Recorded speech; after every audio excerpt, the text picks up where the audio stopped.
મહીસાગર જિલ્લાના ખાનપુર તાલુકામાં વર્ષોથી આદિવાસી હોવાનું પ્રમાણપત્ર ન મળતા શિક્ષણનો બહિષ્કાર કરી ખાનપુરના 21 ગામના વાલીઓએ પોતાના બાળકને શાળામાં જતા બંધ કર્યા। અનેક આંદોલનો કરવા છતાં પણ જાતિના દાખલા ન મળતા આ વખતે આદિવાસી લોકો અડગ રહી નવું આંદોલન શરૂ કર્યું છે।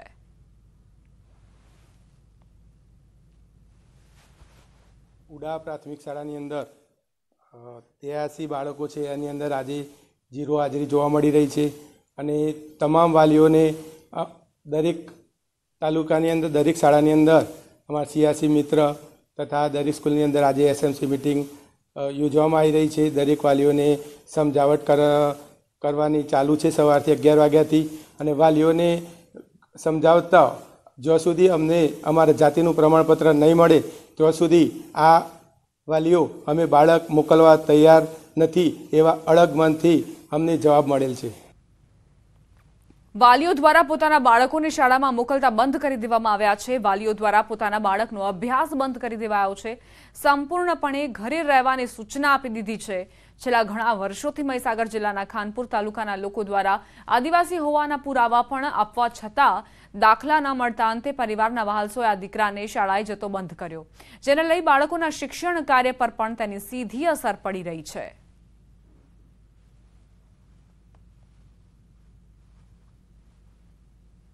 खानपुर तालुको महीसागर जिल्लानी नवागाम प्राथमिक शाळा है। अमारी प्राथमिक शाळा में आज 214 में 17 बाळको हाजर है। एमां अत्यारे एससी बाळको और ओबीसी बाळको हाजर है। एसटी बाळको शाळाए आवी रह्या नथी। शाळाना शिक्षक मित्रोए वारंवार गाम में जई अने वालीओ समजाववा माटे प्रयत्न कर्यो छे, वाली संपर्क कर्यो छे, तो एमना तरफथी अमने एवुं जाणवा मळ्युं छे के एमना बाळकोने जातिना प्रमाणपत्र मळता नथी, એટલે વાલી મિત્રો બાળકોને શાળાએ મોકલવાની ઘસીને ના પાડી રહ્યા છે। મહીસાગર જિલ્લાના ખાનપુર તાલુકાની અંદર દાખલાનો જે પ્રશ્ન છે તે ફરી ઉદ્ભવ્યો છે।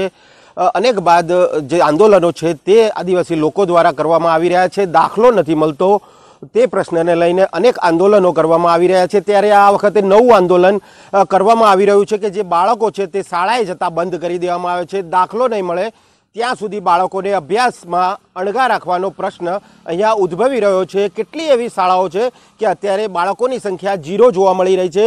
કેટલાક બાળકો છે કે અહીંયા ચોરાની અંદર જે ગામ આવે છે ત્યાં બેઠા છે, તેમની સાથે વાત કરીશું। કેમ અહીં બેઠા છો? સ્કૂલમાં કેમ નથી ગયા તમે બાળકો? દાખલા ન મળે ત્યાં સુધી સ્કૂલમાં નહીં જવાનું એવું માતા પિતાએ કહ્યું છે। કેટલા દિવસથી તમે જતા નથી અત્યારે સ્કૂલની અંદર? 4 દિવસથી। જ્યાં સુધી દાખલો નહીં મળે ત્યાં સુધી બાળકો સ્કૂલે નહીં જાય તેવું માતા પિતા દ્વારા જણાવવામાં આવી રહ્યું છે। કેટલાક ગ્રામજનો છે તેમની સાથે સીધી વાત કરીશું। બેન, શું કહેશો? બાળકોનું ભવિષ્ય બગડી રહ્યું છે, એક બાજુ સ્કૂલે જતા નથી બાળકો, શું પ્રશ્ન છે? અમારો પાયાનો પ્રશ્ન છે આદિવાસીના દાખલા, જે અમને નથી મળતા। સરકારશ્રી અમને દર વખતે આંદોલન કરીએ છીએ ત્યારે એક જ પગથિયું ચડાવીને અમને મૂકી રાખે છે કે તમને આપી દેશું। આ વખત અમારે સરકારશ્રીને એ જ જણાવવું છે કે જ્યાં સુધી અમને જાતિના દાખલા નહીં મળે ત્યાં સુધી અમે બાળકોને મોકલશું નહીં। જ્યાં સુધી જાતિના દાખલા નહીં મળે ત્યાં સુધી બાળકોને નહીં મોકલીશું। શું કહેશો? દાખલાના અનેક આંદોલનો કરવામાં આવ્યા, સરકારશ્રી દ્વારા વાયદા વચન પણ આપવામાં આવ્યા હતા। કેવા વાયદા વચન હતા અને કેટલા આંદોલનો કર્યા છે અત્યાર સુધીમાં? અત્યાર સુધી વાત કરીએ તો ઈસવીસન 1979 થી અમારો આ પ્રશ્ન ચાલે છે। 1979 થી અમારા વડીલો વારંવાર આ માંગણી કરતા હતા। 1979 માં ફર્સ્ટ ટાઈમ માંગણી કરવામાં આવી ત્યારે જે તે સરકારે અમને દાખલા આપવાનું ચાલુ કરી દીધું, પરંતુ 2005 પછી ખોટા સર્વે કરીને ખોટા વાયદા કરીને 2005 થી અમારા બાળકોને સદંતર દાખલા આપવાનું બંધ કરી દેવામાં આવ્યું છે। સ્કૂલો આવેલી છે ખાનપુર તાલુકામાં અને કેટલી સ્કૂલોમાં અત્યાર બાળકો નથી જતા, 0 હાજરી જોવા મળી રહી છે? 135 સ્કૂલો શાળા આવેલી છે। સ્કૂલો એમાંથી 60 સ્કૂલોના બાળકો 0 સંખ્યા છે, જ્યાં એક પણ બાળક જતું નથી।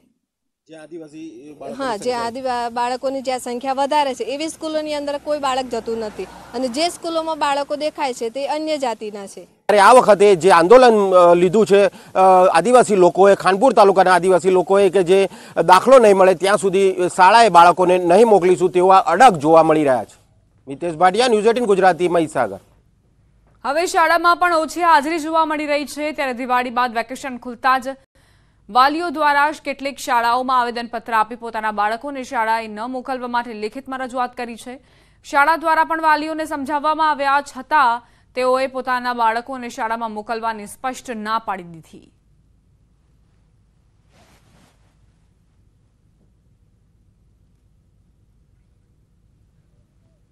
આદિવાસી હોવાનું પ્રમાણપત્ર ન મળતા જ લોકો વિફર્યા છે અને પોતાના બાળકોને શાળાએ ન મોકલવાની તેમણે રજૂઆત પણ કરી છે. શાળાના સંચાલકોએ તેમને સમજાવ્યા છતાં પણ હવે વાલીઓ માનવા તૈયાર નથી. આજે 26 નવેમ્બર એટલે રાષ્ટ્રીય દૂધ દિવસ. શ્વેત ક્રાંતિના જનક ડોક્ટર વર્ગીસ કુરિયનની જન્મજયંતિના અવસરે દેશમાં રાષ્ટ્રીય દૂધ દિવસ ઉજવવામાં આવે છે. ગુજરાત માટે આ દિવસનું વિશેષ મહત્વ છે.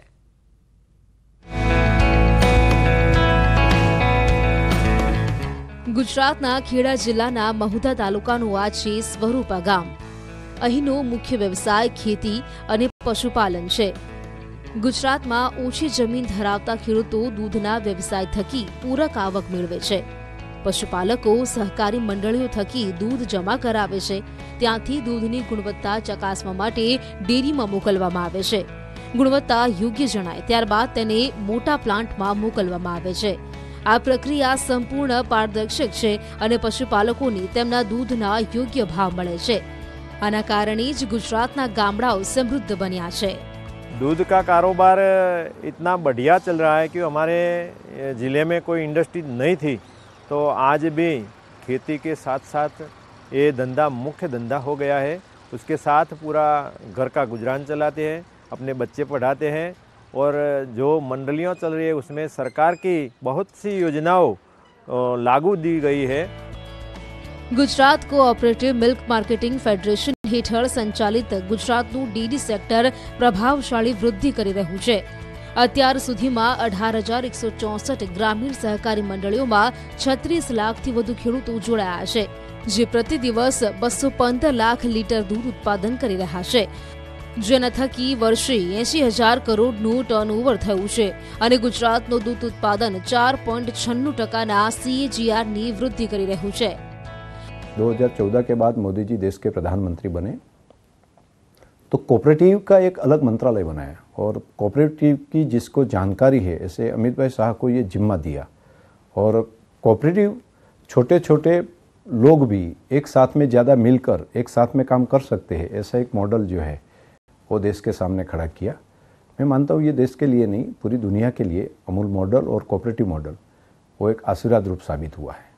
आज की तारीख में 35 लाख पशुपालक परिवार 80,000 करोड़ का टर्नओवर करने का काम अभी हो रहा है और उनके अकाउंट में डायरेक्ट पैसा जमा हो, ऐसी अद्भुत व्यवस्था ये अमूल मॉडल के माध्यम से टेक्नोलॉजी का उपयोग और इनके साथ साथ पारदर्शिता कैसे आए, ऐसी व्यवस्था जो कानून में बनवाई, इस कारण ये हो पाया. આ વૃદ્ધિ ગુજરાતના દૂધ ઉત્પાદનમાં રહેલું વર્ચસ્વ અને દેશના દૂધ ઉત્પાદનમાં લાખો પશુપાલકોના આર્થિક યોગદાનની સાબિતી આપે છે. ગુજરાતે સહકારી ડેરી ક્ષેત્રે મોડલ તરીકે કાર્ય કરી ભારતની શ્વેત ક્રાંતિમાં મહત્વની ભૂમિકા ભજવી છે અને ગુજરાત હજુ પણ આ ક્ષેત્રે નીત નવા કીર્તિમાન સર કરી રહ્યું છે. Bureau report, Banaskantha. આ સાથે જ બુલેટિનમાં અત્યારે બસ આટલું જ. વધુ અપડેટ્સ માટે આપ જોતા રહો News 18 ગુજરાતી.